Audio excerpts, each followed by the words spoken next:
عیایا آیا ہوا ہے، عیایاہو کا معنی کیا ہے؟ یہ عیایا جو ہے یہ بھی فعالاؤ کے وزن پر ہے، مبالغہ کا صیغہ ہے۔ یہ ایون کا معنی ہوتا ہے تھک جانا، تھکا ہوا شخص کو ایون کہتے ہیں، ہے نا؟ تو اسی سے عیایا کا معنی بہت تھکا ہوا، تھکا ماندہ۔ جو انسان تھکا ہوا ہوتا ہے وہ تھک جاتا ہے، کیونکہ جب اس کو راستہ ہی نہیں بتایا تو گھوم پھر کر کے تھک جاتا ہے، پریشان ہو جاتا ہے۔ طباقہ جو ہے یہ بھی فعالاؤ کے وزن پر ہی جو ہے مبالغہ کا صیغہ ہے۔ طبقہ یطبقو کا معنی ہوتا ہے چھا جانا، ہے نا؟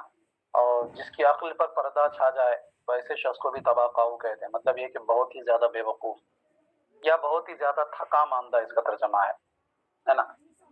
جو بہت زیادہ تھکا ماندہ ہے نا، بہت زیادہ بے وقوف۔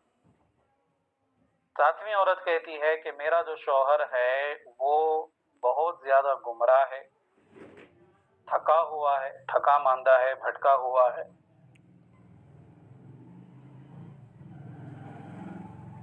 اور بہت جو ہے بے وقوف ہے۔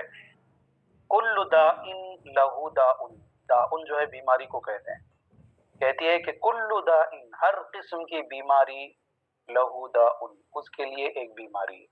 یعنی انسان کو عمومی طور پر کسی ایک قسم کی بیماری ہوتی ہے، دو قسم کی بیماریاں ہوتی ہیں، لیکن یہ میرا شوہر ایسا ہے جس کو ہر قسم کی بیماری اس کی ایک بیماری ہے، ہر قسم کی بیماری اس کے اندر پائی جاتی ہے نا، بیماریوں کا پٹارا ہے۔ کہتی ہے کہ کل داء لہ داء، ہر بیماری اس کے لیے ایک بیماری ہے۔ شجع کی، لیکن ان تمام بیماریوں اور ان تمام تھکے ہوئے ہونے، گمراہ ہونے، بھٹکے ہوئے ہونے کے باوجود وہ اپنی خفت بین پر مٹاتا ہے کہ بہت غصے والا ہے۔ کہتی ہے کہ شجع کی او فل کی، شجع یا شجو کا معنی ہوتا ہے سر پر زخم لگا دینا۔ شجع یا شجو کا معنی کیا ہوتا ہے؟ سر پر زخم لگا دینا۔ اسی سے افعلو کے وزن پر اشج آتا ہے، بمعنی وہ شخص جس کے سر پر زخم لگا ہوا ہو۔ حضرت عمر بن عبدالعزیز رضی اللہ تعالی عنہ کا لقب جو ہے وہ اشج ہے، جو خلیفہ راشد جن کو شمار کیا گیا ہے ان کا لقب جو ہے اشج ہے، کیونکہ ان کے سر مبارک پر بھی کیا تھا؟ زخم کا نشان تھا۔ بہرحال تو شجع یا شجو کا معنی کیا ہوتا ہے؟ سر پر زخم لگا دینا۔ فل یا فلو کا معنی ہوتا ہے بیٹا دھار ختم کر دینا، کند کر دینا۔ دھار جو ہوتی ہے نا تلوار کی یا چاقوؤں کی، چھری کی جو دھار ہوتی ہے، اس دھار کو جو ہے کند کر دینا، ختم کر دینا۔ وہ جیسے کہ الٹے سیدھے جگہوں پر جو ہے رگڑ دیا جائے، ہے نا، زمین پر رگڑ دیا جائے تو اس طرح سے کیا ہو جاتی ہے؟ دھار ٹوٹ جاتی ہے۔ تو دھار کا ختم کر دینا یہ کنایا ہے ہمت توڑ دینے سے، بس یعنی ہمت کو توڑ دینا، ختم کر دینا، یعنی حوصلہ نہ بڑھانا، بلکہ حوصلہ بڑھانا چھوڑ کر کے، حوصلہ تو نہ بڑھائے، کم سے کم خاموش رہے تو بھی ٹھیک ہے، لیکن یہ ہمت کو توڑ دیتا ہے نا، الٹا کر دیتا ہے معاملہ۔ تو کہتی ہے کہ شجع کی، وہ تمہارا سر پھاڑ دے گا، او فل کی، یا پھر تمہاری ہمت کو توڑ دے گا، یعنی کسی بھی طرح کا تمہارا وہ حوصلہ نہیں بڑھائے گا، ہے نا۔ ہاں، او جمع کلن لکی، یا پھر ہر چیز تمہارے لیے جمع کر دے گا، مطلب سر بھی چیر دے گا، پھاڑ دے گا، اور ہمت کو بھی توڑ دے گا، یا تو سر توڑے گا، یا تو ہمت کو توڑ دے گا، یا تو دونوں کر دے گا تمہارے لیے۔ سمجھ میں آ رہی بات؟ بہرحال اس نے بھی جو ہے اپنے شوہر کی بہت برائی بیان کی۔ ساتویں عورت کہتی ہے کہ میرا جو شوہر ہے وہ بہت ہی زیادہ گمراہ ہے، بھٹکا ہوا ہے، بہت ہی زیادہ تھکا ہوا ہے، بہت ہی زیادہ بے وقوف ہے، ہر بیماری اس کے لیے ایک بیماری ہے، تمہارے سر کو پھاڑ دے، یا تمہاری دھار کو کند کر دے، یا تمہارے لیے دونوں کو جمع کر دے۔ قالت الثامنہ، تو آٹھویں عورت نے کہا کہ زوجی المس مس ارنب والریح ریح ارنب۔ مسا یا مسو کا معنی ہوتا ہے بیٹا چھونا، مسا یا مسو کا معنی کیا ہوتا ہے؟ چھونا۔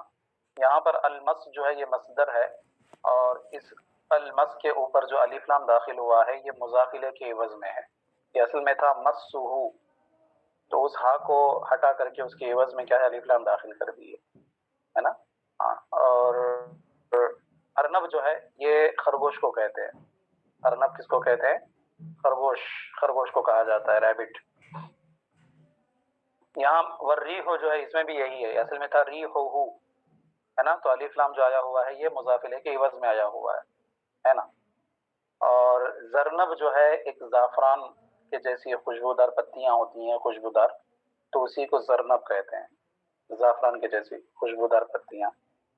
آٹھویں عورت کہتی ہے کہ زوجی، میرا جو شوہر ہے، المسو مسو ارنب، المسو کا معنی مسو، اس کو چھونا جو ہے خرگوش کے چھونے کی طرح ہے، خرگوش کو کبھی آپ نے چھوا ہوگا، بہت ہی ملائم ہوتا ہے، بہت ہی نرم ملائم ہوتا ہے خرگوش. تو کہتی ہے کہ میرا جو شوہر ہے وہ اس کو چھوئیں تو ایسا لگتا ہے جیسے کہ خرگوش کو چھو رہے ہیں، مطلب بہت ہی نرم مزاج کا ہے، نرم طبیعت کا ہے. والریح ریح زرنب، اور اس کی جو خوشبو ہے وہ زعفران کی جیسی خوشبو ہے، مطلب پاکیزہ بھی ہے، نرم طبیعت کا بھی مالک ہے، اچھا ہے. یعنی تعریف کی اس نے اپنے شوہر کی. کہا کہ میرا جو شوہر ہے اس کا چھونا یہ خرگوش کو چھونے کی طرح ہے، اور اس کی خوشبو جو ہے وہ زرنب یعنی زعفران کی خوشبو کی جیسی. قالت التاسعۃ، نویں عورت نے کہا، زوجی رفیع العماد طویل النجاد عظیم الرماد قریب البیت من الناد. رفیع بلند، اعلیٰ اونچے کو کہتے ہیں. العماد جو ہے یہ ستون کو کہا جاتا ہے، جمع عمود آتی ہے. رفیع العماد کا معنی ہوتا ہے بلند ستون والا. بلند ستون، پلر، ستون کا معنی پلر، بلند ستون والا. بلند ستون والا کہہ کر کے عربی حضرات اس سے خاندانی شرافت کو مراد لیتے ہیں، ہے نا، کیونکہ پلر کے ذریعے سے، ستون کے ذریعے سے عمارت مضبوط ہوتی ہے نا. تو جس کا ستون جتنا اونچا ہوتا ہے اس کی عمارت اتنی ہی بلند ہوتی ہے. کیونکہ ایسا تو نہیں ہوتا نا کہ دیوار کو، چھت کو پھاڑ کر کے پلر کو اونچا اٹھایا جاتا ہے، نہیں، بلکہ جتنی عمارت لمبی ہوگی، اتنی اونچی ہوگی، اتنا ہی پلر جو ہوگا، اتنا ہی ستون جو ہوگا وہ بھی لمبا ہوگا. تو بلند ستون والا ہونا اس سے کنایتاً مراد لیا جاتا ہے خاندانی شرافت، یعنی جس کا خاندان بہت زیادہ بلند ہو، جس کا خاندان بہت زیادہ بڑا ہو، بلند ہو، عظیم ہو، جس کا نام ہو، تو ایسے خاندان کو رفیع العماد کہتے ہیں. کیا کہتے ہیں؟ رفیع العماد، بلند ستون والا. طویل النجات، طویل لمبے کو کہتے ہیں، اور النجات جو ہے پرتلے کو کہتے ہیں. پرتلا سمجھتی ہیں؟ ایک ہوتی ہے تلوار اور ایک ہوتی ہے میان. تلوار کے اندر، میان کے اندر جو ہے وہ تلوار کو ڈالا جاتا ہے.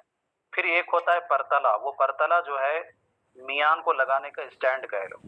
جب انسان سفر کرتا ہے، باہر جاتا ہے، تو اس باہر جانے کے لیے تلوار کو لگانے کے لیے اپنے بدن پر ایک پٹی کستا ہے، اسی پٹی کو پرتلا کہتے ہیں. تو اس کو جو ہے وہ تلوار جتنی لمبی ہوتی ہے وہ پرتلا اتنا ہی لمبا ہوتا ہے. بس نہیں آ رہی؟ تلوار اگر چھوٹی ہو تو پرتلا بھی چھوٹا ہوگا، اور تلوار اگر لمبی ہوگی تو پرتلا بھی لمبا ہوگا. اور جو انسان جتنا لمبا ہوتا ہے، وہ جتنا طاقتور لمبا ہوتا ہے، وہ اپنے اعتبار سے تلوار کو بھی رکھتا ہے اتنی ہی اونچی. تو یہ طویل النجات کا مطلب ہوتا ہے لمبے پرتلے والا. تو لمبا پرتلے والا کا مطلب یہ ہے کہ وہ خود لمبا ہے، یعنی وہ لمبا تڑنگا ہے، بالکل، ہے نا، ایک دم طاقتور موٹا تڑنگا شخص ہے.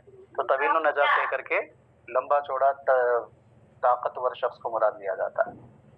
عظیم الرماد، عظیم کا معنی بہت زیادہ، اور الرماد جو ہے یہ راکھ کو کہتے ہیں. عظیم الرماد کا مطلب یہ ہوتا ہے کہ جو بہت زیادہ راکھ والا ہو. یہ بہت زیادہ راکھ والا کہہ کر کے اس سے کنایتاً بہت بڑا مہمان نواز مراد لیتے ہیں عرب کے لوگ. کیونکہ بہت زیادہ راکھ کا مطلب یہ ہے کہ وہاں پر چولہا بہت زیادہ جلتا ہے، لکڑیاں بہت زیادہ جلائی جاتی ہیں، اور جہاں پر لکڑیاں بہت زیادہ جلائی جاتی ہیں تو ظاہری سی بات ہے وہاں پر کھانا بہت زیادہ پکتا ہوگا، اور جہاں پر کھانا زیادہ پکتا ہوگا وہاں پر کھانے والے زیادہ ہوں گے. تو اس سے اس بات کا اندازہ لگاتے ہیں کہ وہ بہت بڑا مہمان نواز ہے، کیونکہ ہمیشہ اس کے گھر پر مہمان رہتے ہیں تو کھانا زیادہ پکتا ہے. تو عظیم الرماد کا معنی بہت زیادہ راکھ والا لفظی معنی، لیکن اس سے کنایتاً کیا مراد لیتے ہیں؟ بہت بڑا مہمان نواز جو ہمیشہ مہمانوں کی خاطر تواضع کرتا ہو. ہاں جی. قریب البیت من الناد، الناد جو ہے یہ محفل اور مجلس کو کہتے ہیں. النادی جو ہے محفل کو کہا جاتا ہے. یہاں پر اصل میں نادی تھا یہ یا کے ساتھ، ہے نا، تو یا کو جو ہے گرا دیا گیا ہے. تو الناد جو ہے یہ محفل، انجمن، مجلس کو کہتے ہیں. مشاورت کا جو جلسہ گاہ ہوتا ہے اس کو کہتے ہیں. ٹھیک ہے. تو کہتی ہے نویں عورت کہ میرا جو شوہر ہے وہ بلند ستون والا ہے، لمبے پرتلے والا ہے، بہت زیادہ راکھ والا ہے، اور انجمن سے اس کا گھر قریب ہے. انجمن سے اس کا گھر قریب ہے، محفل سے اس کا گھر قریب ہے. یہ محفل سے گھر قریب ہونا یہ بھی کنایتاً سردار ہونے کی جانب اشارہ ہے، کیونکہ جو ذمہ دار ہوتا ہے، جو سردار ہوتا ہے، جو محفل کی جان ہوتا ہے، اس کا گھر نزدیک ہوتا ہے. یعنی محفل کے بغل میں، انجمن کے بغل میں ہر کسی کو گھر نہیں دیتے، ہر کسی کو جگہ نہیں دیتے، بلکہ اسی کو جگہ دیتے جو ذمہ دار ہوتا ہے. بات سمجھ میں آ رہی؟ تو گویا کہ وہ اتنا اہم ہے کہ لوگ اس کو مشورہ کرنے کے لیے بلاتے ہیں. اسی وجہ سے جو محفل ہے، جو کانفرنس ہال ہے کہہ لو آج کے زمانے کے اعتبار سے، جو کانفرنس ہال ہے اس سے قریب میں اس کا گھر ہے، تاکہ جب بھی اس طرح کی ضرورت پڑے تو اس کو جلد سے جلد بلایا جائے، اس وجہ سے اس کو وہاں پر قریب رکھا گیا ہے۔ تو بہرحال یہ بھی بہت زیادہ اپنے شوہر کی تعریف کی اس نے، کہا کہ میرا شوہر جو ہے لمبے ستون والا ہے، یعنی خاندانی شرافت والا ہے، اور لمبے پرترے والا ہے، یعنی بہت ہی لمبا تڑنگا موٹا تازہ انسان ہے، عظیم الرماد بہت زیادہ راکھ والا، مطلب بہت بڑا مہمان نواز ہے، اور قریب البیت من النات، اور اس کا گھر جو ہے محفل سے انجمن سے بالکل کیا ہے قریب ہے۔ سمجھ میں آ گئی بات؟ جی چلیے خیر رہنے دیجئے، جو بھی بچیاں سن رہی ہیں اس کو ملا لیجئے، اچھی طرح سے یاد کر لیجئے، امید ہے کہ سبق سمجھ میں آ گیا ہوگا، اس کو ملا لیں، اچھی طرح سے یاد کر لیں، دعاؤں میں یاد رکھیں۔ وصلی اللہ تعالی علی خیر خلقہ ونور عرشہ سیدنا